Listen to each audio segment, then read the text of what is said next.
प्रेम पत्र राधा स्वामी 5वां भाग वचन 9। परमार्थ की कार्रवाई इस देह और देश में बगैर मदद मन के नहीं हो सकती है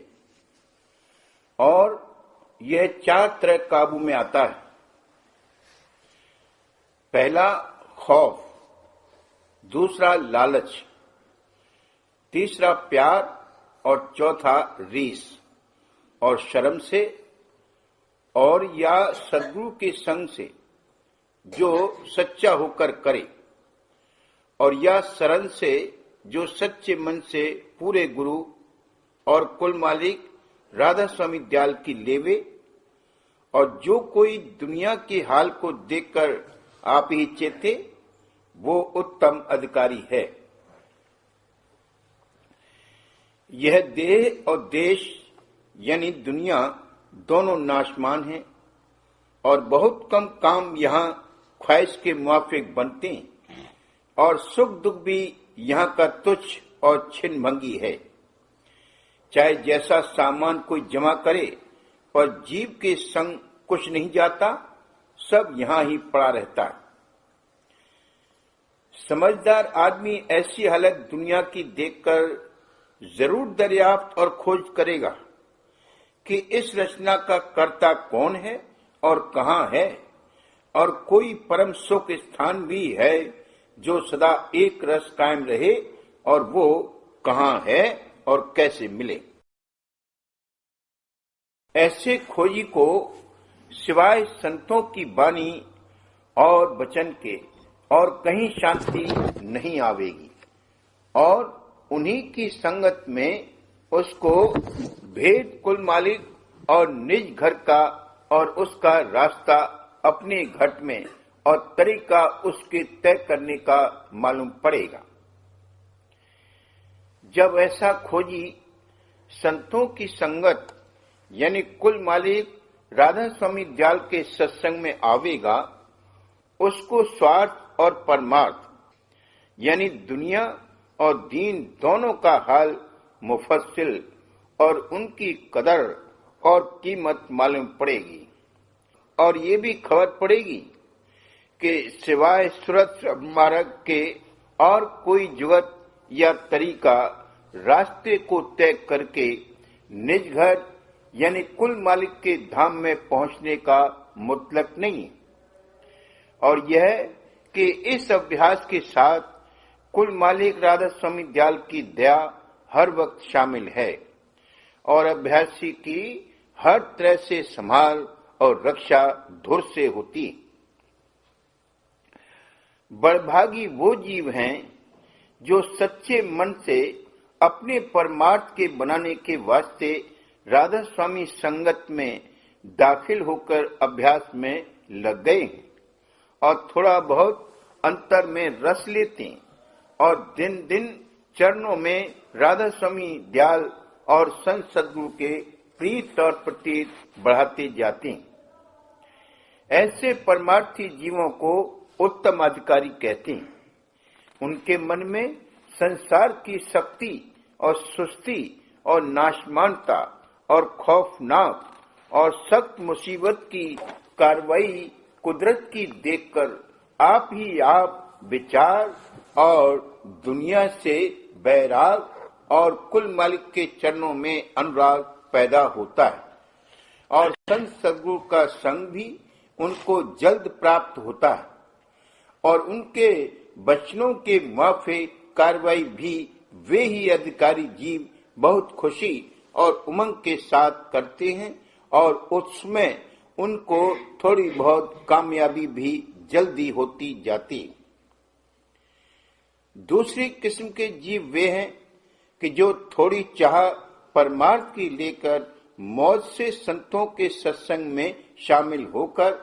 और वचन वाणी को समझकर संतों और उनके प्रेमी भक्तों की दया और मदद लेकर अपने मन और इंद्रियों की सफाई और गढ़त जिस जिस तरकीब से संत बतलावें करते हैं और उनकी जुगती यानी सूरत शब्द मार्ग का अभ्यास करके दिन दिन उनके चरणों में प्रीत और प्रतीत बढ़ाते और परमार्थ की महिमा और कदर जानकर उसकी प्राप्ति के लिए कोशिश करते और संसार और उसके सामान की तरफ से आहिस्ते आहिस्ते हटते जाते। इन जीवों पर भी संत सद्गुरु दया फरमा कर उनका परमार्थ आहिस्ते आहिस्ते बनाते। इन जीवों का मन संत सद्गुरु और प्रेमी जन का संग करके और उनकी रहनी बर्तावा देखकर थोड़ा बहुत काबू में आता है और उन्हीं के मुआफिक आप भी कार्रवाई शुरू कर देता है। इस तरह स्वभाव और रहनी के बदलने में कुछ दिक्कत और तकलीफ नहीं होती, बल्कि खुशी और उमंग के साथ संतों की रहनी के मुआफिक हर कोई अपनी रहनी दुरुस्त करने को तैयार होता है। जो भाग से संग कोई दिन मिलता रहा तो हालत जीव की बहुत बदलना मुमकिन है। तीसरी किस्म के जीव वे हैं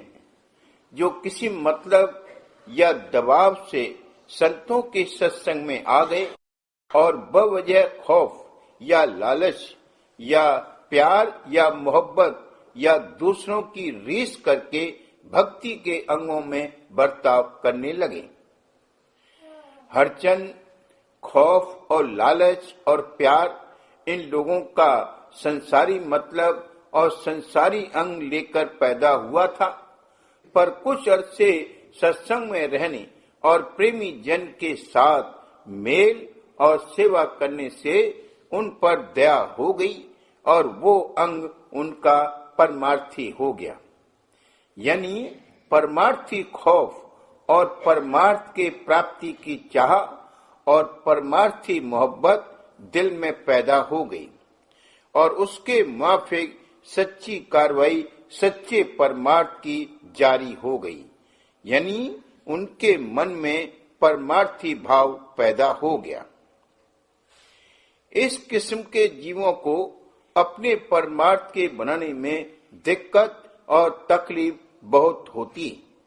क्योंकि शुरू में बहुत दिन तक उनकी कार्रवाई स्वार्थी होती और जब वचन सुनकर और प्रेमी जन की मदद और संत सद्गुरु की दया से उनका असली मतलब समझकर उनका संसारी अंग साथ परमार्थी ख्वाहिश के बदलता है, तब से उनकी कार्रवाई निर्मल परमार्थी समझी जाती और उसका फल भी यानी निर्मल प्रेम कुल मालिक राधा स्वामी दयाल के चरणों में दया से मिलता जाता है। और जिस कदर सच्चे परमार्थ और संत सद्गुरु और कुल मालिक राधा स्वामी दयाल की पहचान होती जाती है, उसी कदर प्रीत और प्रतीत चरणों में बढ़ती जाती है और शरण दृढ़ होती जाती है कि जिसके वसीले से सहज में उद्धार जीव का हो जाता है। ऊपर जो लिखा गया कि खौफ और लालच और प्यार और रीस या शर्म से जीव परमार्थ में शामिल होते हैं, सो इसका हाल ये है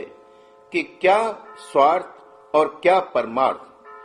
दोनों सूरत में ये अंग जीव से कार्रवाई शौक और मेहनत के साथ कराते हैं और जब तक ये अंग न होवे यानी खौफ और लालच वगैरह न दिखलाए जावे और थोड़ी बहुत मोहब्बत और एक दूसरे के साथ रीस पैदा न की जावे, तब तक जीव परमार्थ के सीधे रास्ते और सहज जुगत को कबूल नहीं करते, यानी उनका मन सचौटी के संग बर्ताव नहीं करता। कोई दिन सत्संग और अंतर अभ्यास करके इन जीवों के मन में सच्चा खौफ 84 और नरकों के दुखों का और जन्म मरण के कष्ट क्लेश का पैदा होता है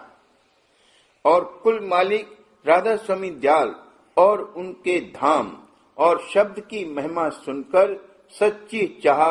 उनके दर्शन और अभ्यास के आनंद के प्राप्ति की उपस्थिति है और संत सद्गुरु और प्रेमी जन से प्रीत दिन दिन बढ़ती जाती है और प्रेमी सत्संगियों की अंतर और बाहर हालत देखकर मन में सच्ची चाह और रीस उनके मुआफिक कार्रवाई करने की पैदा होती है। इस तरह दिन दिन मन की परमार्थी गढ़त होकर वो जीव संत सद्गुरु की दया और मेहर का अधिकारी बनता जाता है। कुल जीव चाहे किसी किस्म के हों, शरण के अधिकारी हैं, यानी बिना कुल मालिक और सर्वसमर्थ राधा स्वामी दयाल और संत सद्गुरु की शरण के किसी जीव का कार्य नहीं बन सकता। उत्तम अधिकारी के मन में शुरू से ही प्रीत और प्रतीत सद्गुरु और सत्पुरुष राधा स्वामी दयाल की पैदा होगी और उसके साथ ही शरण भी दृढ़ होती जावेगी। दूसरे दर्जे के अधिकारी जीवों को कोई दिन सत्संग करके थोड़ी बहुत पहचान संत सद्गुरु की आवेगी और महिमा कुल मालिक सत्पुरुष राधा स्वामी दयाल की चित्त में बसेगी। तब वो आहिस्ते आहिस्ते शरण में आवेंगे और प्रीत और प्रतीत चरणों में लावेंगे। बाकी जीवों को खासकर जरूरत शरण की है, क्योंकि उनसे जैसा चाहिए मन की गढ़त और सफाई जल्द नहीं हो सकेगी। इस वास्ते इधर अपनी कम लियाकती और निबलता और उधर मन और माया का जोर और शोर देखकर वास्ते अपने बचाव के समर्थ पुरुष का दामन पकड़ना और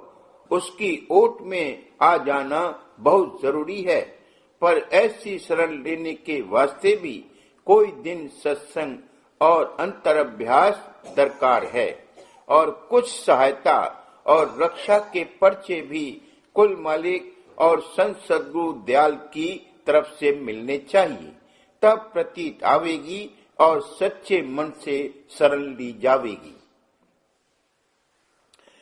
कुल जीवों का शरण में गुजारा है, मगर इसका ये मतलब नहीं कि भरोसा दया का रखकर किसी किस्म की कार्रवाई परमार्थ की न करें, बल्कि हरेक जीव को चाहिए कि जिस कदर बन सके सत्संग और अंतरअभ्यास करे और अपने मन और इंद्रियों को जहाँ तक मुमकिन होवे रोकता और संभालता रहे और संसारी पदार्थों और भोगों में जरूरी और मुनासिब तौर पर बर्ताव करे। तब दया आवेगी और उसका कार्य सब तरह से दुरुस्त बनावेगी और काल और कर्म और मन और माया के जाल से छुड़ा लेगी।